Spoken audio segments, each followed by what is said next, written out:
I'm trying to determine the position of the water meter of a Verizon underground facility here, but I cannot find the isolation valve or the meter for the water supply to the house. You'll need to have that told to you by the current owners. Essentially, you know where that meter is, and it's also important to know that the valve is working, and there's no way I can check it if I can't find it. Let's say there's one isolation valve at the front of the house that's definitely not working, and I've not been able to locate where this water supply and meter valve is.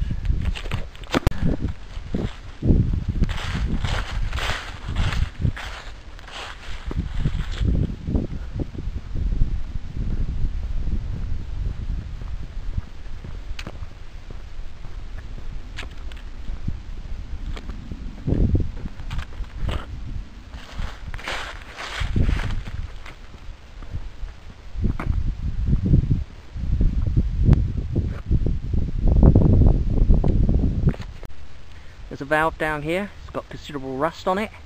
I'm not going to touch it because it may break, but I recommend that that is investigated. The isolation valve for the house is in here somewhere. I'm not going to go in there and look.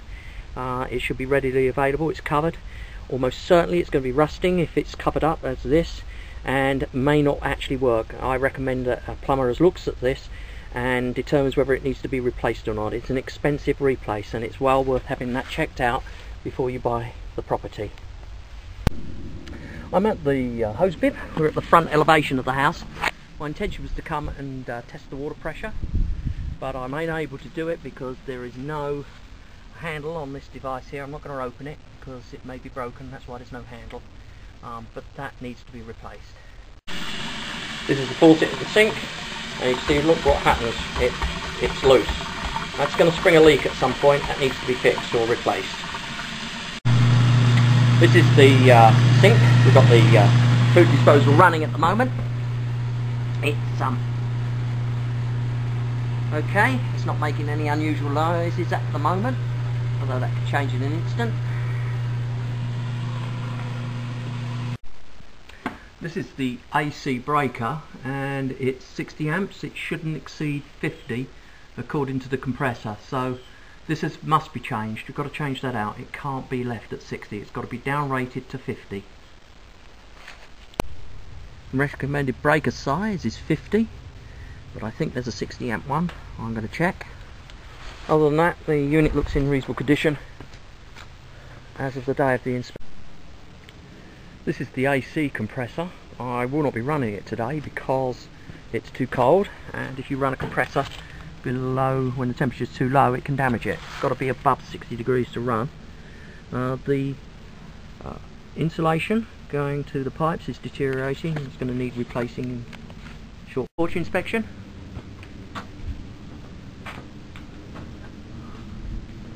It's got a little bit of separation at the trim board here, and here needs repair.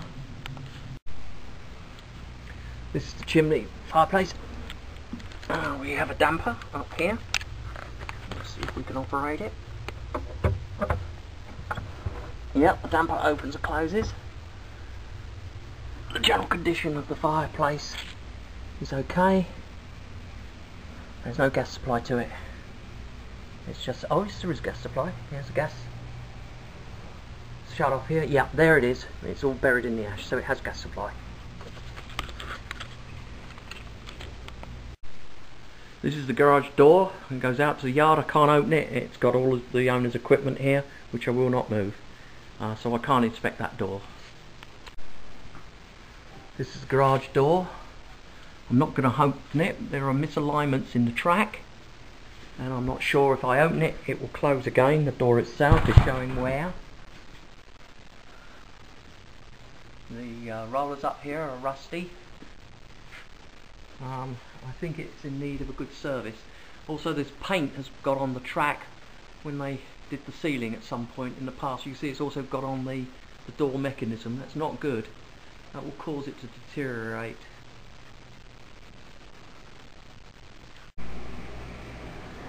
This is the door to the garage. We have a weather seal around the door. The door itself is okay. This is the door to the sunroom. You can see the weather sealing is failing. It's a door inspection. This door sticks. The weather sealing is failing, it's in poor condition. And it's probably the weather sealing that's causing the door to stick. Other than that, there's no apparent rot in the framework, which is good.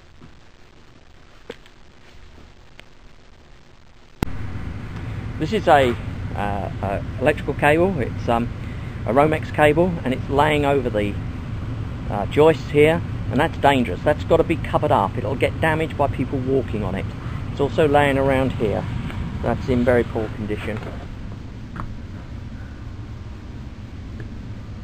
There's a considerable amount of debris lying around in the attic. I'm going to recommend that you have a survey by a qualified roofer of this attic system to determine its true condition as of today. There are a number of items that are wrong within the attic as it is at the moment.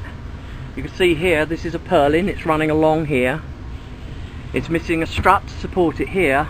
It's pulled away from the roof here and here, and it has the air conditioning unit suspended from it. This is in very poor condition and must be addressed, as it could cause failure in the roof system.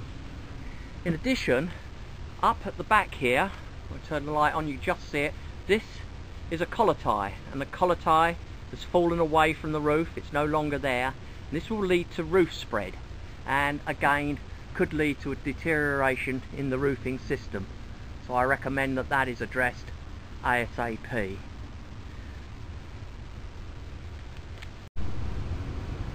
I'm currently standing in the attic. There are insufficient work boards up here, and the work boards that are up here just laying in place, and as you can see, they're moving under my weight. That makes them dangerous. Makes it a difficult and dangerous place for people to come and work on the house and the systems. This is the attic access to the attic over the garage, and there's considerable signs of water penetration in the attic. You see here and here. Now, I'd like to go up in this attic, but I can't. You see, this ladder is suspended by a cord here, and my concern is if I unhook that, the whole thing could fall down. It's dangerous in my opinion, and I'm not going to do anything. You can see there's a lot of the owner's property here. There's a Corvette, for example, and other things that could get damaged if I were to loosen that.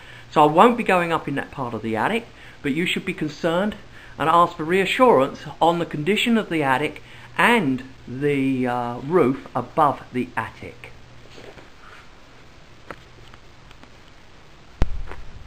This is the grade inspection. First comment is these trees are far too big and too close to the roof.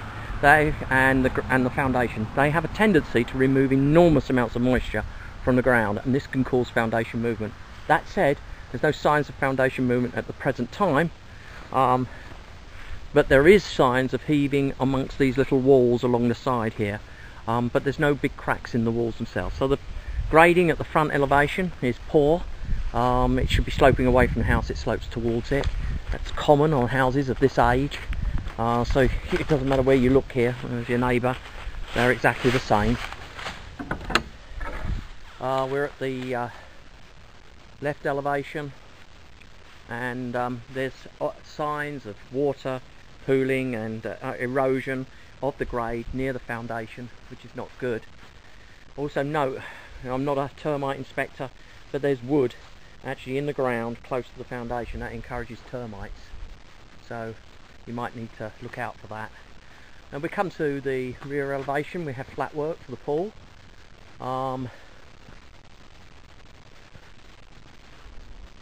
by and large it's poor drainage, but again that is just so common with properties of this age. And we go now to the right elevation, and again little or no real drainage away from the building, but I would say it's fine for its date of build, typical, and there's nothing you really could be concerned about. It's how these houses. Okay, we're on the right elevation now. We have more fogged windows, 1, 2, 3, 4 fogged windows. Both left and right elevations have fogged windows. Let's move to the rear elevation.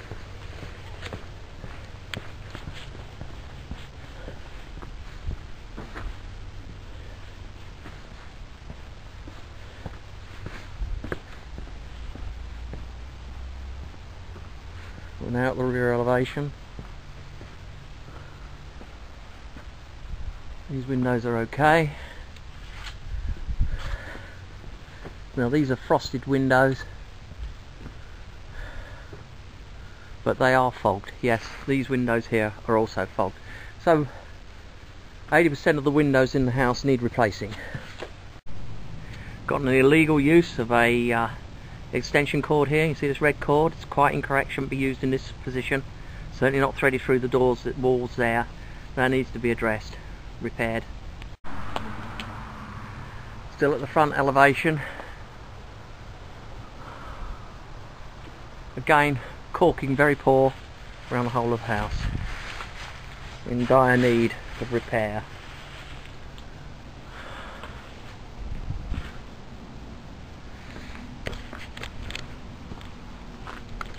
We're at the front right elevation.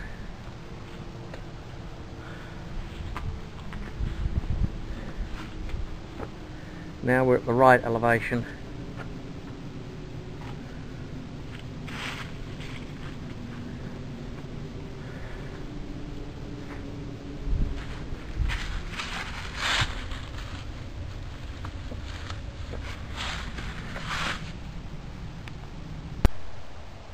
We have the wall here, and we have a bay window, and that window has got considerable rot.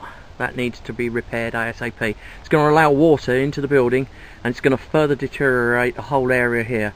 That's quite serious rot and needs to be addressed immediately. These bushes, they're growing up right close to the house. They need to be removed. They're going to remove moisture from the ground, and that will cause foundation problems if left unaddressed. So on the left elevation we have 1, 2, 3 windows that are fogged, and so their thermal properties are great. We're at the left elevation, and there are 2 fogged windows on the left elevation. Also the caulking of all the windows around the house is in poor condition.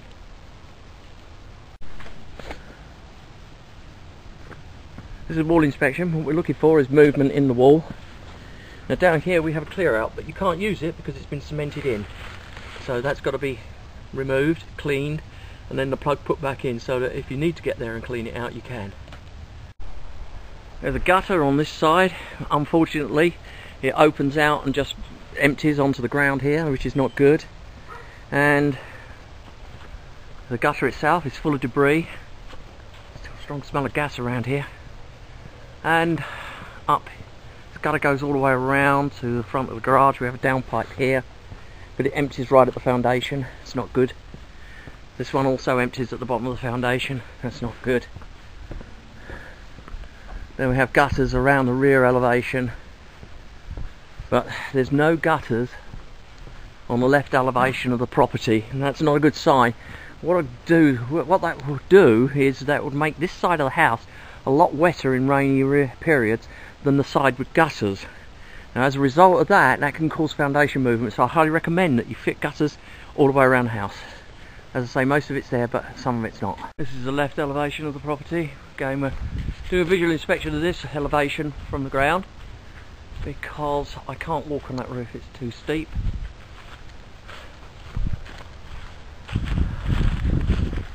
Now we've got trees in contact here with the roof. They've got to be cut back because they're going to damage the roof. So I have no spark arrestor on this chimney, and that needs to be put on there because it's a wood burning fire. There's a lot of opportunities for fires to start around these parts with sparks from the chimney. Overall condition of the roof, good, but I can't tell you whether it's had any damage done to it through hail or anything. It's often impossible to tell. There's no apparent damage on the day of the inspection that I can see on the areas that I can walk on. This is the back of the chimney. See, there's no chimney cricket, and as a result you've got debris building up here. It'd be impossible to put a cricket in because of this skylight here. The skylight itself, from what I can see of it, has reasonable flashing in reasonable condition.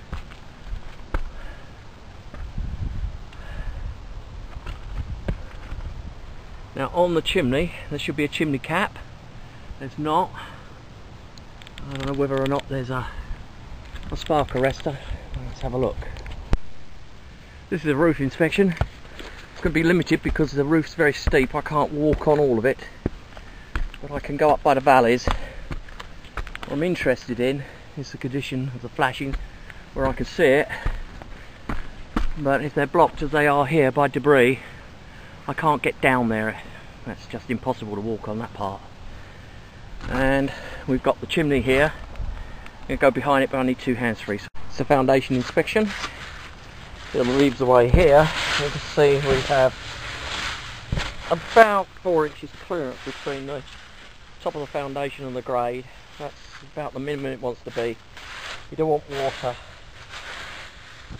getting into contact with the actual brickwork. Bricks are porous.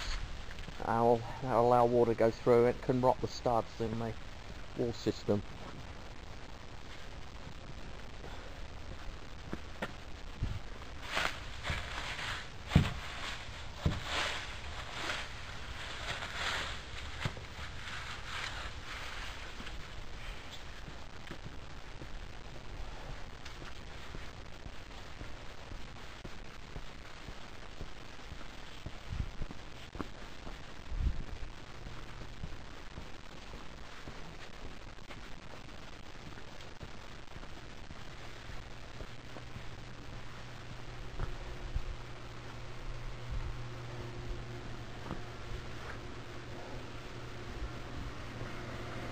We're at the left elevation now, looking again at the foundation.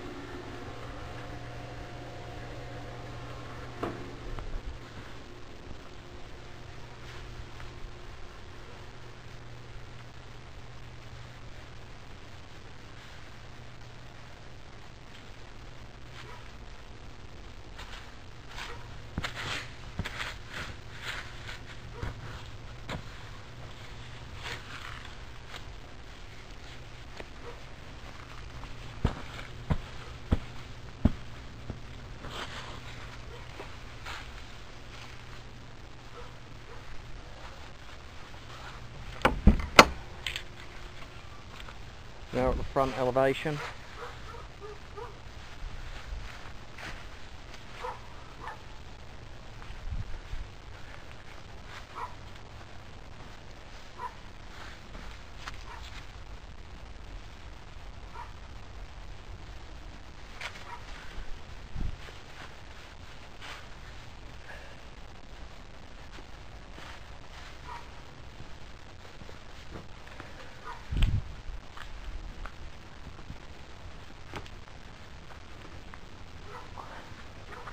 Well, we're at the front here. There's a bit of brickwork there. It's not part of the actual house. Oh, it is. It's a column, and it's unsupported down the bottom there. Here.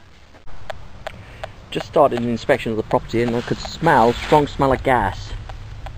I'm just making sure it's not coming from this gas meter. This is a gas detector.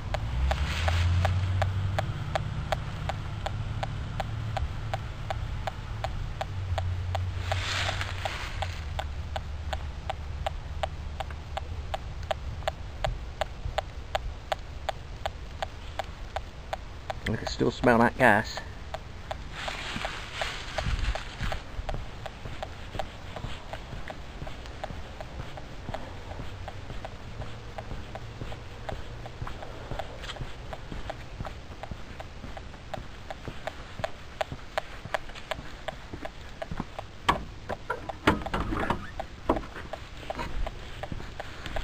pool equipment.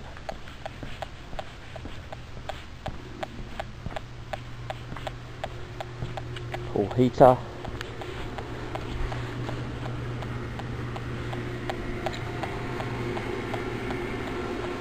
Okay, so there's a strong smell of gas, but I couldn't find any gas leaks. It could be blowing in from somewhere else.